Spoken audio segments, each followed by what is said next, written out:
Hello, everybody. Sorry about the little technical snafu that we just experienced, but apparently we just broke a couple of the technology platforms that we were trying to use, which is a good sign, actually. I think that there's a lot of interest in our project. There's a lot of interest in NFTs in general. Um, I think that the thing that I want to mention, you might notice my background. I had a lot of fun playing with our community yesterday. I the Dungeons and Dragons game that we had going was really fun. I was talking about it with my wife this morning, and um, I think that that's something that we're gonna definitely keep doing. So let's talk about Gala. I think that we have so much really fun and interesting pieces of information to share. The whole team has been talking about it for the last couple of weeks, and there's going to be some really exciting things for you guys to witness. I'm particularly interested in seeing Michael McCarthy's presentation on Mirandus. But let's start from the beginning. I think in the previous version of the keynote, I talked a little bit about why did I start this company, and I'm going to let my co-founder Wright talk a little bit about what his original ideas were. But for me, what was really important was that I was seeing some really interesting things in the games industry. I was seeing people spend $70 billion a year on things that they never actually owned, that were ultimately controlled by other people. Usually those people were Apple and Google, these huge monopolistic entities that take 30% of all revenue in the games industry for themselves for providing, you know, kind of a service. Not sure if we really need them, to be honest. So that's $21 billion a year flowing into their hands. And what creative expression are we seeing as a result of that? We're not seeing them make games. We're not seeing them make apps. We're just seeing them take the money. And then another thing that was happening that was really affecting me personally was, I was hearing reports about the experience of people around the world and the struggle that some of them, or even a lot of them, were experiencing. And juxtaposing that with like what I was seeing here in the United States with kids that I know spending $1 a day on games, more, hundreds even with some of these kids. And then, in some other countries, you have kids who are working in sweatshops for $1 a day. And I thought to myself, if we were able to decentralize the money that's flowing into the coffers of Apple and Google, then that would amount to a massive amount of money going into the hands directly of the people who need it the most. And the beauty of the blockchain really started to shine through for me, and how we could potentially be making this a seamless experience for people, that a kid in the United States or an adult in the United States, for that matter, could buy something directly from somebody in a place like Cambodia or something like that. And the person in Cambodia could directly benefit from that. So the cool thing about this, I think, is that this directly flows into our mission. So our mission being that we want to enable freedom and prosperity through play. And so what's more free than actually owning the things that you buy? So I know it sounds kind of ridiculous, but the story I like to tell people when I tell people about Gala is, imagine if you wanted to go buy your son or daughter or niece or nephew or your friend's kids a toy, and you went to a toy store. And before you could enter the toy store, you had to sign a terms of service agreement that basically said that whenever they felt like it, they can come to your house and take the toy back if you share it with other people. No one would ever agree to that. You wouldn't go to that toy store. You wouldn't buy toys from them. And the first time that ever happened, that the toy store showed up at your house, forcibly walked in and reclaimed the toy that you spent really good money on, well, there would be a massive uprising and people would never shop at that toy company ever again. But that's what we've been living with for the last 10 years or so. These huge companies can take our toys, so to speak, whenever they feel like it, for whatever reason they want to. And the beautiful thing about the blockchain is that we could really begin to correct that imbalance. That I think in 3 to 5 years, nobody's going to be playing video games that aren't actually on the blockchain. Because why would you spend that kind of money on games that you didn't actually own? So that's part of what we're really looking to do.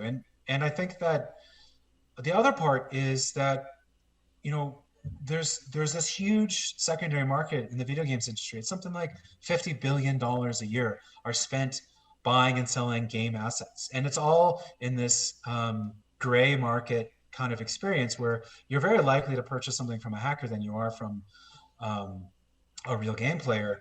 And yet still people do it. They do it all day long. And again, the blockchain comes in here to make this a trustless experience. And what we were hoping we can do here at Gala was create an ecosystem that allowed people all over the world to experience the prosperity that the game industry is experiencing.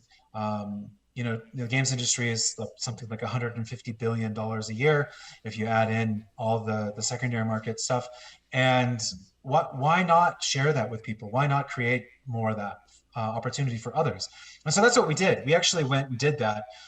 This is the very beginning of our project, but we already have people who have told us directly that they've been able to buy their very first home in the country that they live in by playing Townstar, which I think is an absolutely epic expression of our mission. So what I'd also like to share with you a little bit about is what are we really here and what are we really doing here? You know, besides supporting and curating the Gala ecosystem, making our own games and publishing the games of others, you know, we're really about helping people and taking a very personal interest in what's going on in our community. And so that's one of the reasons why we were playing Dungeons and Dragons with the community yesterday. It's also one of the reasons why you'll see a lot of us in the Discord communicating directly with the people in the ecosystem. You'll find me in there a lot. Hopefully, I'm as helpful as I think I am. I try to be anyway. But here's something that I think everyone really needs to know. It's a very important piece of information, and it gets asked fairly regularly. People often say that, you know, they're investing in Gala, you know, when they go and they buy one of our items, or they purchase some coins or something like that. And I really want to make sure that in no uncertain terms, you shouldn't be doing that. This is not an investment. We don't think of this as an investment. We don't think of this as anything to do with the like ROI or anything like that. You know, this is not a project for crypto speculators. This is a place where if you want to come and you want to participate in a gaming ecosystem and you want to play amazing games and be a part of this decentralized game project and world, I think that's who we want. Now, you know, if you're here for an investment, take advantage of our refund that we offer, and go find something a little bit more to your taste, because we're always going to choose what's best for the games and our gamers over any other interest. And that's important for you guys to realize. And you know, people say, well, how could that possibly be? Somebody spent $800,000 on an NFT, or they spent $6,000 on a Node license. Well, the thing that I think a lot of you guys need to really understand about the games industry is that in order for even, you know, a part of it, like the mobile section of the games industry, to make $70 billion a year, you need people to spend incredible sums of money. And that's what they do. People are spending regularly millions of dollars a month on their own game experience. But the insanity of what it used to be is that they would spend that money on a game experience that they never actually owned or controlled. And so it's not at all surprising to me personally, given what I've been living the last 20 years, that someone would spend that kind of money, or maybe even a lot more. Well, we just don't know what's going to happen. I know that I personally have seen it. So people are willing to spend money on their game experiences, and that's what we're really about. We're really about making games, guys. So again, I think that, you know, if you're thinking of this as an investment, please take us up on that refund. So that being said, I'd like to switch over to how we're doing. We're actually doing really, really, really well. I'm pretty excited. You can see a little bit of our map. We have players across the globe. We have an incredibly diverse group of people who are part of our ecosystem. You know, we're growing every single month. We're making more and more money every single month. The number of unique users who are coming and visiting us is just absolutely astonishing given where we are in this project. And I couldn't be more excited about what we've been building. And the team is just absolutely amazing. So one thing that I think is really fun to note is that if you're one of our operators of a node, you'll notice that sometimes there's over 5,000 active nodes online. That means that there's so many servers operating across the globe, and hopefully you guys are going to stick to the stay around till when Adam speaks. Excuse me, and you're going to learn more about some of the exciting features that are coming with the nodes. But we have a vision of the future in which our entire ecosystem is operating off of these nodes, and it's going to be amazing. I'm really excited about that. Now I know that a lot of you are hoping that we would have a big reveal of a new game, but I'd just like to mention that we're pretty focused right now on Mirandus, and you're going to see why that's been such an important focus for us here in a little bit when Michael gets on stage. But we do have other games in development. In fact, we have 7 more games in development. So that's actually really, I think, pretty fun.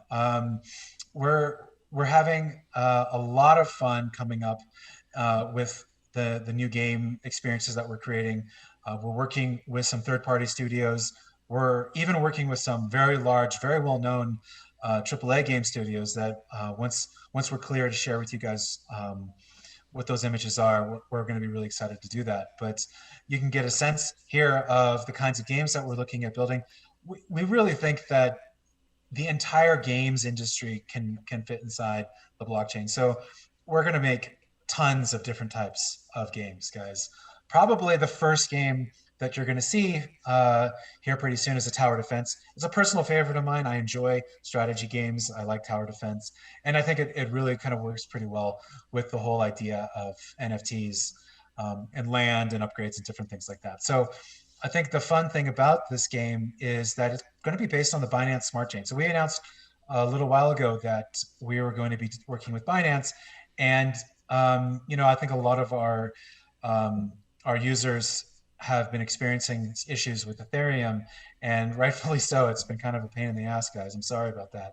But hopefully working with Binance will change a lot of that for you guys.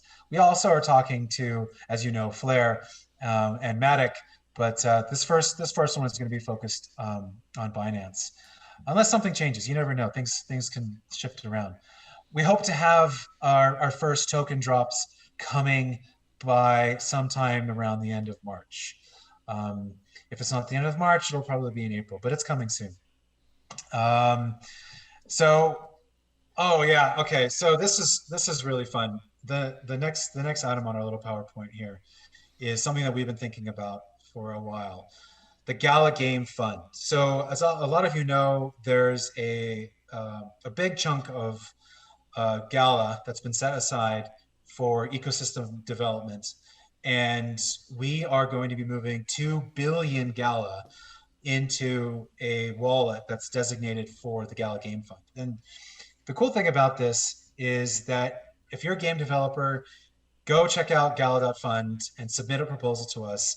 We're going to have the team curate, take a look at the proposals. And then if you're a node owner, you're going to get a vote on whether or not that proposal should receive a grant for development and integration into Gala. The cool thing is that, as we develop the ecosystem more, the nodes are going to be playing a more and more integral role in the governance of what we're doing. So we're also going to be doing a hackathon that actually is in support of this. And so there'll be a lot of hopefully really interesting entries. The team, I think, is really excited to take a look at what we're up to. And these two ideas are going to work really well together. I'm hopeful that we are going to be able to see a lot of creativity from the ecosystem, from our users. I know I've seen people in our Discord talk about how they have their own personal project. I hope they submit their idea. I think that'll be really fun. The thing I just want to mention about this, one of the reasons why we have this isn't just to create more games for the Gala ecosystem. what I've personally witnessed over the years is that in order to get a game built, you have to really focus on game experiences that you're absolutely certain are going to make an incredible amount of money. And as a result of that, we haven't really seen as much creativity as I think is actually present in the minds of the game developers. And I'm hopeful that what we can provide is a place for really interesting creative expression in the games industry. So even if you think your idea is a little bit wacky, please send it in. We want to take a look at it. We're looking to have as much creative flow as we possibly can. So, I think that the fund is going to be really doing a lot of good here, and I hope that we can really work and partner with you guys on building some amazing experiences. Um, but yeah, so that's what I have to say. I mean, I could probably talk for the next couple of hours of any one of these particular points, but I think that what we want to do is start getting some of our other speakers in here and seeing what they have to say. I know that people have been thinking about this for a while, and I'm really excited to see what they have to say, and I hope you are too. So let's switch back over to Jason and get some other speakers on here.